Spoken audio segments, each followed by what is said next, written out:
नमस्कार सभी को। आज हमारी चर्चा का विषय है रीतिकालीन कवियों के संबंध में शुक्ल जी द्वारा कहे गए महत्वपूर्ण कथन। शुक्ल जी हमारे हिंदी साहित्य के लिए कितने महत्वपूर्ण हैं ये कहने की आवश्यकता नहीं है। तो आज हमारी चर्चा के विषय हैं केशवदास, देव और बिहारी जी।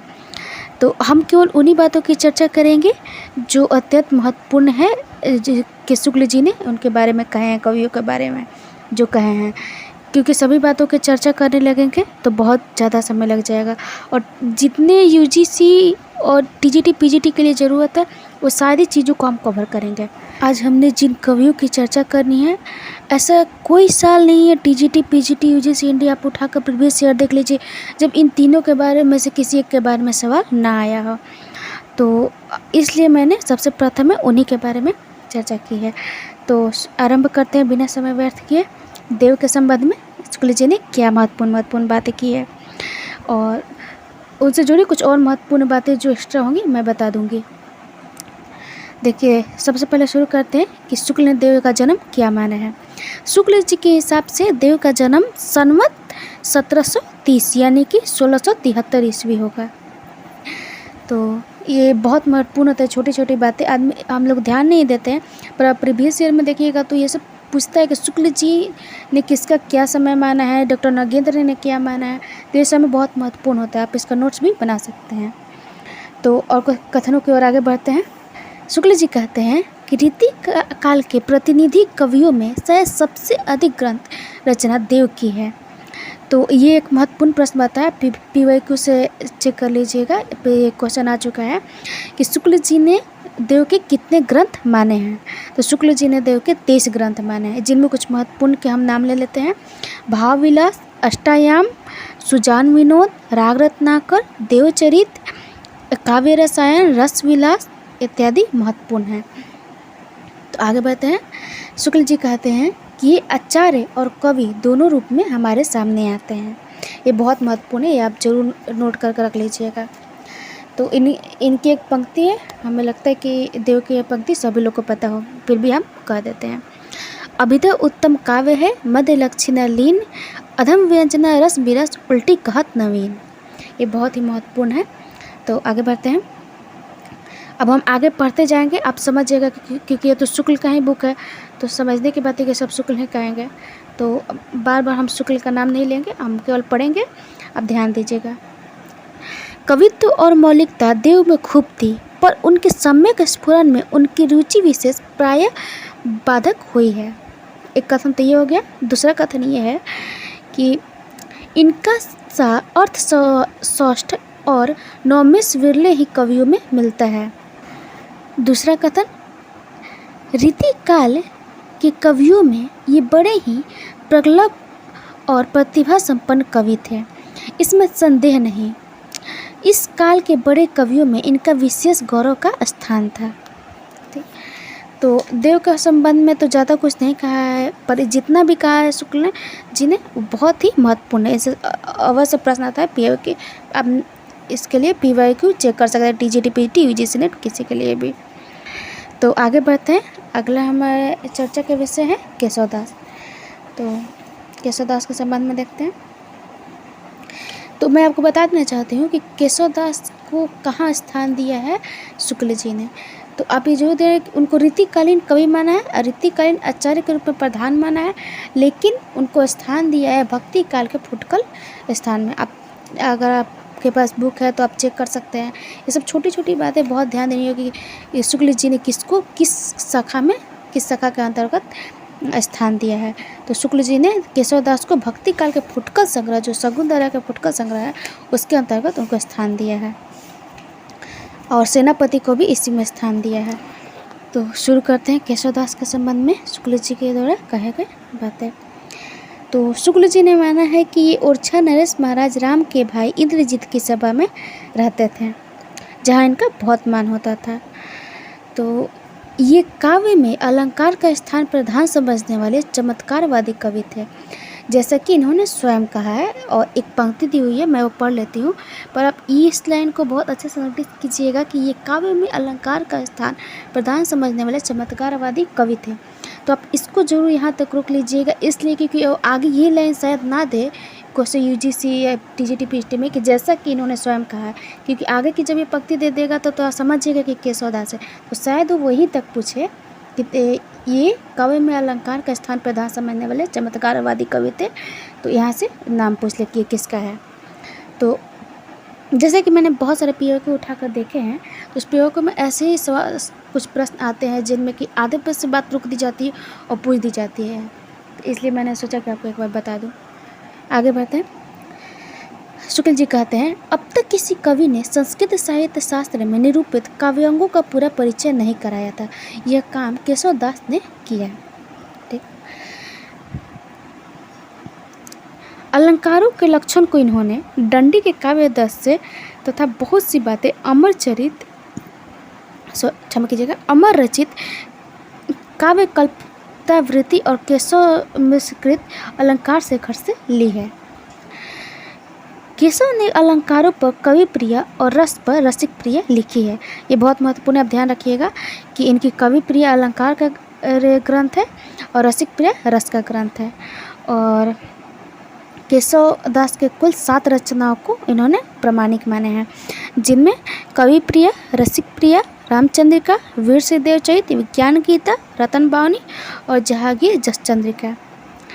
अब केशव दास के बारे में सबसे महत्वपूर्ण बात है, जो कि आप हर साल चेक कर लीजिए किसी न किसी हिंदी साहित्य के एग्जाम में, या फिर यूजीसी, टीजीटी, पीजीटी, या फिर जितने भी प्रकार के एग्जाम होते हैं, केशव दास के संबंध में कहीं ना कहीं ये 1-2 सवाल जो अभी अब हम जिक्र करने वाले वो आता ही आता है, तो आप देख लीजिएगा ज़रूर।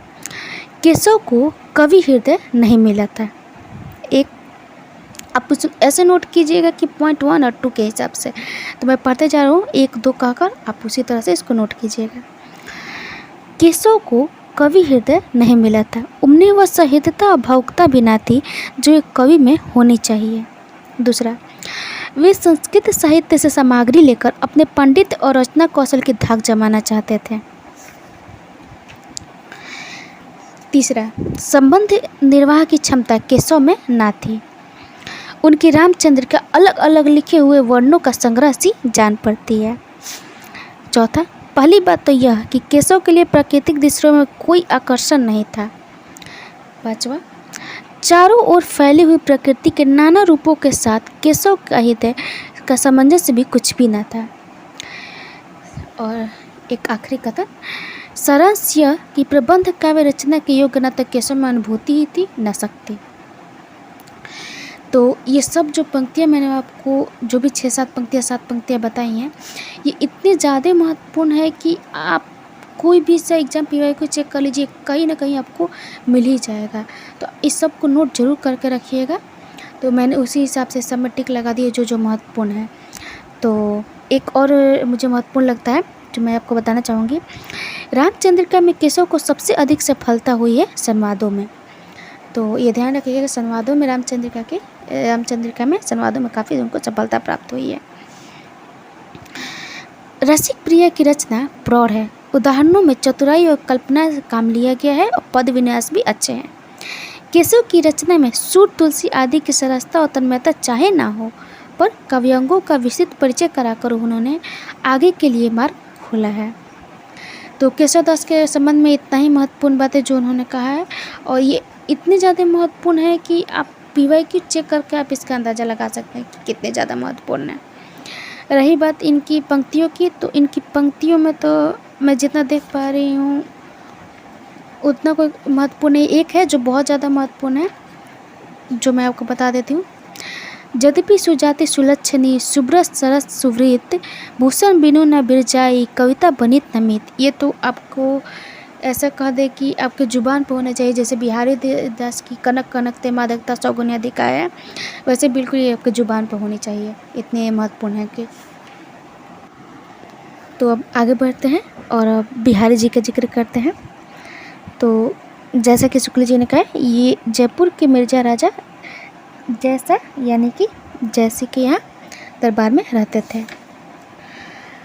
तो पहले मैं सोच रही कि जितनी इनकी पंक्तियाँ हैं वो एक बार मैं बोल देती हूँ, क्योंकि हर कुछ बातों के बीच में इन्होंने पंक्तियाँ डाल दिया। और बिहारी की तो जैसे एक एक पंक्तियों की इन्होंने रस की छींटे माने हैं, तो क्यों ना पहले इनकी पंक्तियों का ही जिक्र हो जाए जो शुक्ल जी द्वारा। ज़्यादातर आप पंक्तियाँ देखेंगे, चाहे आदिकालीन हो, चाहे रीतिकालीन, और चाहे आप द्विवेदीकालीन भी देख लें, तो ज़्यादातर जो एग्ज़ाम में कॉम्पिटिटिव इस हिंदी साहित्य के एग्ज़ाम में जो भी होती हैं पंक्तियाँ पूछी जाती है वो शुक्ल के ही बुक से रहती है और कहीं से नहीं रहती हैं। तो इसलिए मैं पहले पंक्तियों को पढ़ रही हूँ। पंक्तियों को, नहीं पराग नहीं मधुर मधु, नहीं विकास यही काल, अली कली ही सो बंध्यो, आगे कौन हमार। एक तो ये हो गया, ये किया बतरस लालच लाल की, मुरली धरी लुकाई, सोह करे भौहनी हंसे, दैन कहे नटी जाई। कुछ महत्वपूर्ण पंक्तियाँ मैं पढ़ूंगी, मुझे लगता है एक दो और महत्वपूर्ण पंक्तियाँ हो सकती है। दृक अरुझत टूटत कुटुम, जूरत चतुर चित प्रीति, प्रति गाठ दुर्जन हिये, दई नहीं यह रीति। कनक कनक ते सौगुनी, मादकता अधिकाय, वह खाए बोराए नर, या पाए बोराए। एक और है जो कि महत्वपूर्ण है पर मुझे लगता है कि वो शुक्ल जी ने नहीं दिया है। एक है नटत रिझत करके है कोई पंक्ति, अभी मुझे वो याद नहीं आ रहा, आप देख लीजिएगा, पर वो भी महत्वपूर्ण है। तो ये तो बहुत हो गया, तो अब हम जिक्र करते कि उन्होंने क्या कहा है। तो अब मैं बार बार शुक्ल जी का नाम, जैसे मैं पहले भी बता चुकी हूँ, मैं बार बार शुक्ल जी का नाम नहीं लूँगी अब, क्योंकि ये शुक्ल जी का ही बुक है, तो इसलिए मैं केवल पंक्तियाँ बोलते जाऊँगी जो भी मतलब महत्वपूर्ण कथन है। श्रृंगार रस के ग्रंथों में जितनी ख्याति और जितना मान बिहारी सतसई का हुआ उतना और किसी का नहीं। इसका एक एक दोहा हिंदी साहित्य में एक एक रत्न माना जाता है। एक ये और एक ये। मुक्त कविता में जो गुण होना चाहिए वह बिहारी के दोहों में अपने चरम उत्कर्ष को पहुँचा है, इसमें कोई संदेह नहीं है। यदि प्रबंध काव्य एक विस्तृत वनस्थली है तो मुक्तक एक चुना हुआ गुलदस्ता है। इनके दोहे क्या हैं? रस के छोटे छोटे छींटे हैं, जैसा कि मैंने पहले कहा था कि इन्होंने रस के छींटे माने। और ये बिहारी का गागर में सागर बहने का जो गुण इतना प्रसिद्ध है वो बहुत कुछ रूढ़ी की स्थापना से ही संभव हुआ है। बिहारी के बहुत से दोहे आर्य सप्तशी और गाथा सप्तशी की छाया लेकर हैं। इस बात को पंडित पदम सिंह शर्मा ने विस्तार से दिखाया। जैसे कि आप लोगों को पता है कि तुलनात्मक अध्ययन के जो जनक हैं पदम सिंह शर्मा, उन्होंने बिहारी पर एक अच्छा खासा अध्ययन किया है और उनके तुलनात्मक अध्ययन किया है। बिहारी शादी और जो कि एक कवि थे, और उनके समय से ही शायद उनके समय से ही एक तुलनात्मक अध्ययन बिहारी देव बिहारी एक अच्छा खासा लंबा समय तक चला था। चलिए आगे बढ़ते हैं। एक बात आपको ज़रूर बताना चाहूँगी जो कि अक्सर आता है कि पद्म सिंह शर्मा ने बिहारी की भाषा को शक्कर की रोटी कहा है। ये बहुत महत्वपूर्ण है। मेरा एक ही लक्ष्य है कि मैं जितना हो सकूँ आपको एग्जाम के क्वेश्चन के करीब ले जा सकूँ, इसलिए मैं बता दे रही हूँ। बिहारी की भाषा चलती होने पर भी साहित्यिक है, ये तो इतनी ज़्यादा महत्वपूर्ण है कि मतलब कि हम लोग के प्रैक्टिस के समय कितना बार आया है हम ही लोग जानते हैं।